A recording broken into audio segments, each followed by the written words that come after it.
Hey there, today we're going to learn how to turn off low power mode on your iPhone. If you have low power mode turned on, you'll see your battery icon turn yellow in the top right hand corner of your screen. This feature limits certain phone functions to prevent battery life, but if you want to disable it, it's easy to do so. So let's first hop into the iPhone settings here on the home screen.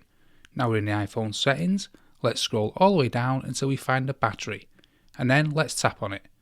Here you'll see low power mode toggle. Simply tap the toggle to turn it off and you'll see the battery icon turn back to black, indicating that low power mode is off. Alternatively, you can swipe down from the top right hand corner of the screen to access your control center, where you may see the battery icon. If it's yellow, this means low power mode is on. To turn it off, just tap the battery icon again and it will turn it back to black. That's it. Disabling low power mode is easy. Thanks for tuning in and I hope this helps. Don't forget to like and subscribe for more tech tips and tricks.